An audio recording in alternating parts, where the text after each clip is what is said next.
Welcome back to the Whiskey Couch. This is the place where whiskey and food come together in delicious, hopefully, harmony. Your hosts today, South Africa's whiskey couple, myself, GUSTAV. And ELNA. And you are watching Whiskey Tasting and Food Pairing Review number 267.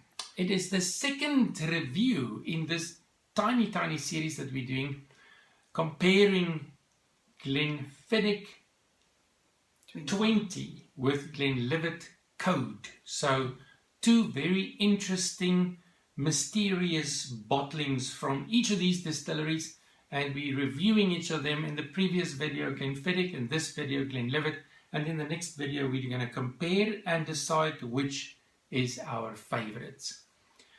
Glenlivet Code from the Glenlivet Distillery Was founded in 1824. and it is situated in the very well-known Speyside region in the Northern Highlands of Scotland, owned by Chivas brothers.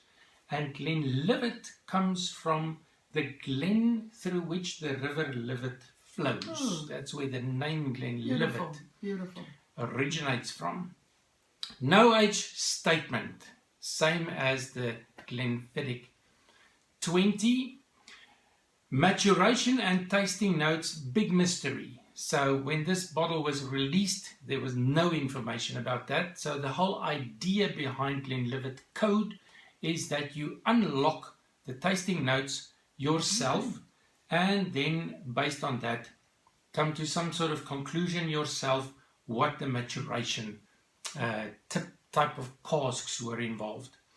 You could access the website, the website, and then you could enter the bottle number, serial number or something, and then it will be provided. But since there were leaks and the information became available, however, we did not access any of that. So what we're giving you today is what we experience.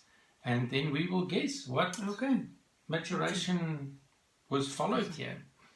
It's got an ABV of 48%. So that we know. 48%, yes. That is That's important. made available. It's slightly higher than the Glenfiddich. Yes. There we go. Very interesting. Also a beautiful bottle. Mysterious bottle, and the gift box here behind ELNA on the shelf. So shall we try this? Yes. No information about chill filtration or coloring. Okay, but the color I would say is golden chestnut. There we go. I like the color. A beautiful brown, dark, golden, but with a bright tint, probably because of the light. So here we go. Slanger Glenlivet Code on the nose. Sweet. Malty, and I'm getting a bit of alcohol on the nose this morning. Oh yeah. Canned fruit syrup. Candy floss. I get candy floss. And there's some wood in the aroma there. Wood shavings, but then the sweetness as well. The toffee syrup. Vanilla cake. Ooh, marmalade. Complex. Similar to the Glenfiddich. Yes. 20, quite complex. And if you do the drop in the palm test and you rub the drop until the alcohol is evaporated, you're left with fruity bran, fresh fruit bran muffins. So on the palate.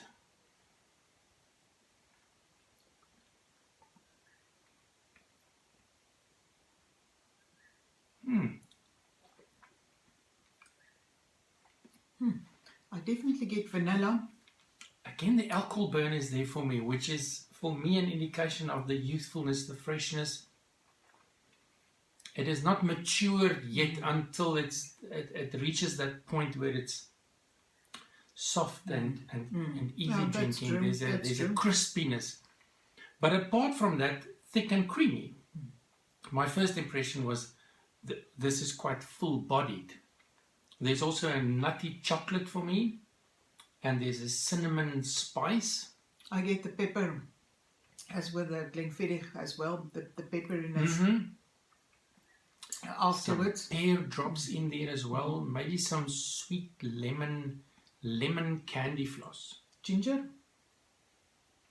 I also get a hint of ginger. Ginger and pepper. Medium long finish. Yeah, medium long. Yeah.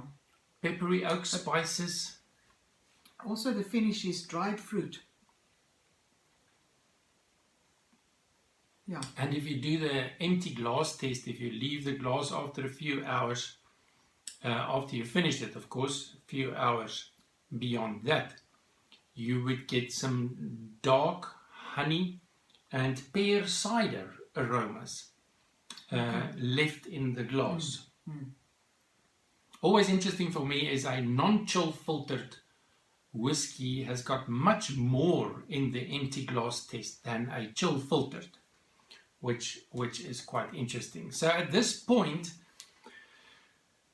while I'm adding water to this 48%, what casks were involved here? If I had to guess, I would probably say a mixture. It's complex enough for me that I would say at least 3 different casks involved here.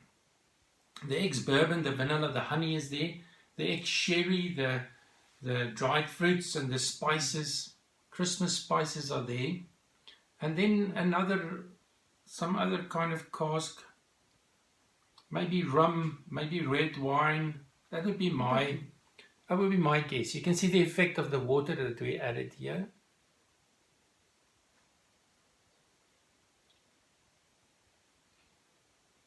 Sweet milk chocolate.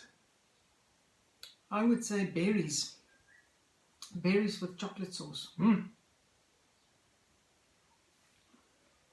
I'm enjoying this, I must say. The complexity of the nose and the full-bodied sensation on the palate. With water, it's much more sweeter. The nose is much more sweeter than without water.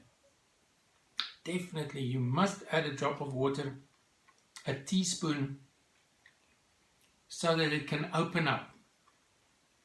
On the palate after the water, sweet cooked fruit. Interesting enough, after the water, I get lemon meringue pie.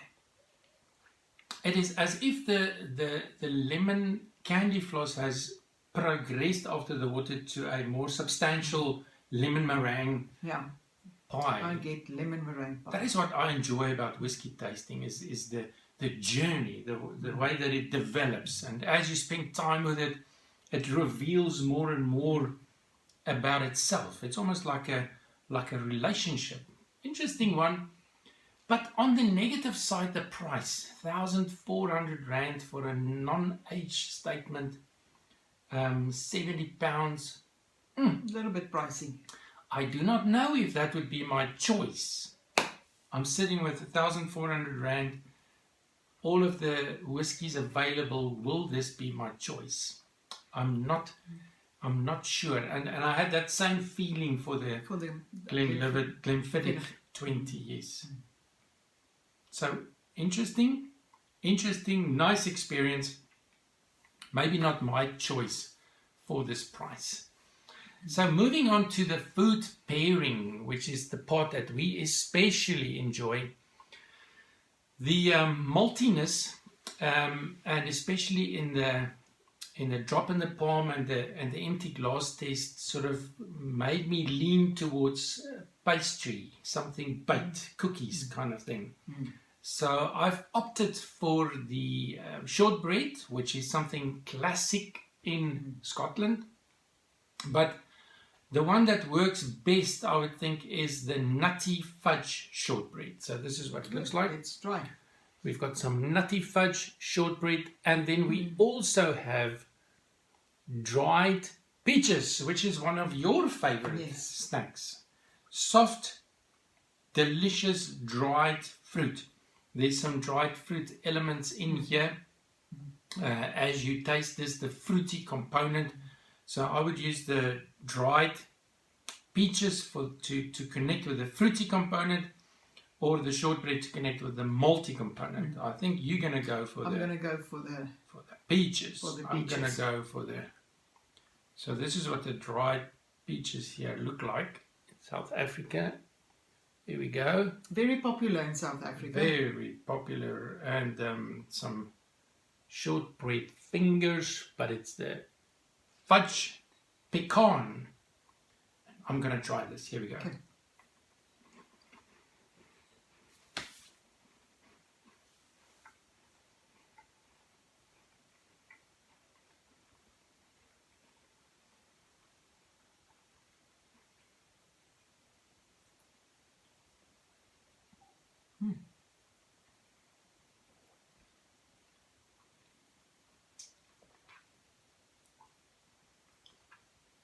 And you see, my criteria always for a food snack pairing is it must enhance your taste experience. If it makes it better, then it is a successful pairing. I would give this pairing I think an 8 out of 10. So the dried peaches works. Definitely. 8 out of 10 is a high score. For me, but I love dried peaches, and with this whiskey, it works well. It works well. It really works well. The shortbread had a very interesting impact on the taste experience. It enhanced the fruitiness, and it made it even more creamy for me. But the important part for me is that it delayed the peppery finish. Okay.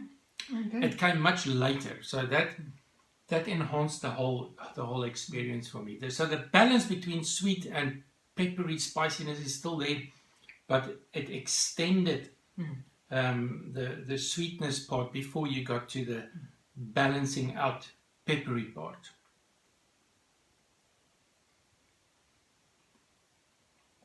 Very interesting, man. I really enjoyed this. So in the next video we will reveal which one we prefer. Yes. Is it Glenfiddich? Is it Glenlivet?